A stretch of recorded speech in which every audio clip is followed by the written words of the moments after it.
கொற்றைக்குடைய நேயர்களுக்கு சுப்பிரமணியனின் அன்பு வணக்கம்.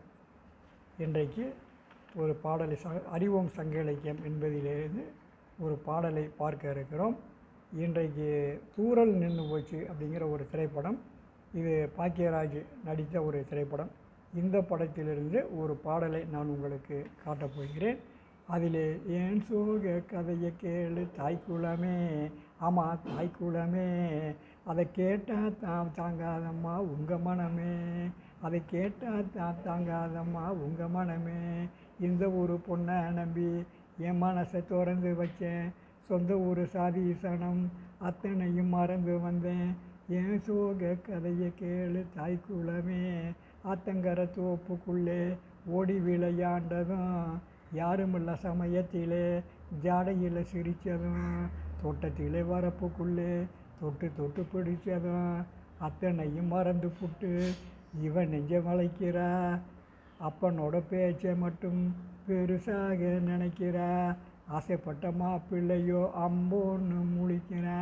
அப்படிங்கும்போது இங்கே இந்த ஆசைப்பட்ட மாப்பிள்ளை என்னை விட்டுட்டு அவள் போய்விட்டாளே என்று அங்கே பாடுவதாக இந்த பாடல் இருக்குது. இந்த பாடலை எங்கே பாடுவாங்கன்னா, ஊருக்கு நடுவிலே பொதுவாக நடக்கிற ஒரு கோயில் திருவிழாவிலே அந்த மேடையில் கதாகலட்சியம் பண்ணிக்கிட்டு இருக்கிற இடத்துல நம்பியாரும் இவரும் பாக்கியராஜ் வந்து உட்காந்து பெண்ணு வீட்டுக்கு எதிரில் ஊர் மக்களுக்கு முன்பாக தன்னுடைய காதலை வெளியே தெரிவிக்கின்ற ஒரு நிலையாக இந்த பாடல் வரும். இந்த பாடல் இது மாதிரி ஒரு நிகழ்ச்சி சங்க இலக்கியத்தில் இருக்கா அப்படின்னா இருக்குது.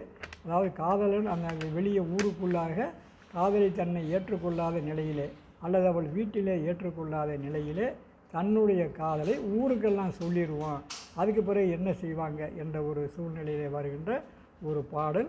குறுந்தொகையிலே வருகின்ற ஒரு பாடல். 32வது பாடல் அல்லூர் நன்முல்லையார் எழுதியது. அதாவது தலைவனும் தலைவியும் அங்கே தினசரி சந்திக்கிறாங்க. இந்த இதில் சந்தித்த மாதிரி அங்கேயும் தலைவன்லாம் பார்க்குறாங்க. திடீரென்று ஒரு நாள் தலைவி அந்த இடத்துக்கு வரல. அப்போ தலைவன் பார்க்க போகிறேன், அங்கே தோழி மட்டும்தான் உட்காந்துருக்கா. என்னம்மா உன்னுடைய தலைவியை காணுமே, எங்கே போனால், ஏன் இன்னும் வரலன்னு கேட்கும்போது, இனிமேல் அவள் வரமாட்டாள், வீட்டில் விடமாட்டார்கள், நீ அவளை மறந்து விடு அப்படின்னு சொல்கிற.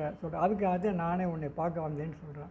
அதை எப்படி இப்படி சொல்கிற, நான் இது வரைக்கும் அவளுக்கு உயிருக்கிற காதலிச்சனேன், ஆனால் ஒன்றே ஒன்று, நீ அவகிட்ட போய் சொல்லிடு, அவள் என்னை திருமணம் செய்யவில்லை என்று சொன்னால் நான் உயிரோடு இருக்க மாட்டேன், அது உயிரோடு கூட இருக்க மாட்டேன். ஏன்னா இப்போ நான் என்ன செய்ய போகிறேன்னா மடலேறப் போகிறேன், இதை போய் முதல்ல சொல்லிடு அப்படின்னு சொல்கிறேன்.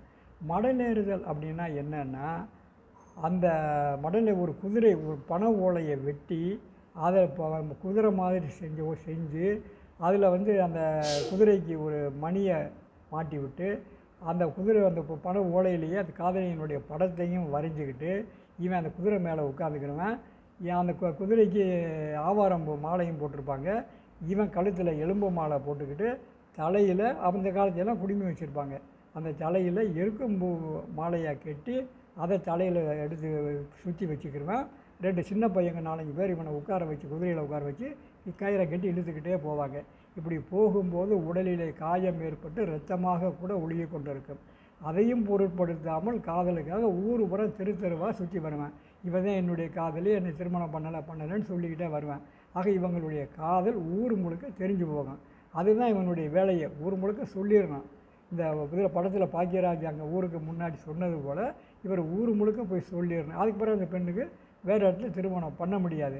ஆக அந்த சமயத்தில் சில சமயம் திருமணம் பண்ணலைன்னு சொன்னால் இவர் உயிரை விடவும் தயங்க மாட்டார் என்பதாகத்தான் இந்த மடலேறுகின்ற பாடலை அல்லூர் நன்முல்லையார் அங்கே எழுதியிருக்கிறார். அந்த பாடலை பார்ப்போம். அது காலையும் பகலும் கையேறு மாலையும் ஊர் துஞ்சி யாமம் விடியலுமன்றி பொழுதிடை தெரியற் பொய்யே காமம் மாவன மடலோடு மருகில் தோன்றி செற்றென தூற்றலும் பழியே வாழ்தலும் பழியே பிரிவு தலை வரினே. நம்ம பிரிஞ்சோம்னா வாழ்வது கூட பழியாக முடிந்துவிடும். இப்போ காலையில் மதியம் நடு இரவில் இப்படிப்பட்ட நேரத்திலே தோன்றுகின்ற காமம் அது உண்மையானது அல்ல, பொய்யானது. நான் உன்னை உண்மையாக காதலிக்கிறேன், நீ இந்த மாதிரி என்னை விட்டு திருமணம் செய்யவில்லை என்று சொன்னால் நான் சாவதற்கும் தயாராக இருப்பேன்.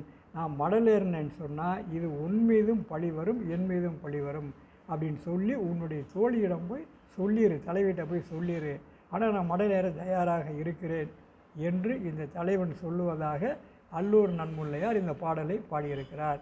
ஆக அந்த சங்க இலக்கியங்களிலே மடலேறுதல் என்ற ஒரு பிரிவும் இருக்கிறது என்பதை உங்களுக்கு தெரியப்படுத்துவதற்காகத்தான் இந்த திரைப்பட பாடலையும் எடுத்து இந்த பாடலையும் சொன்னேன். நன்றி, வணக்கம்.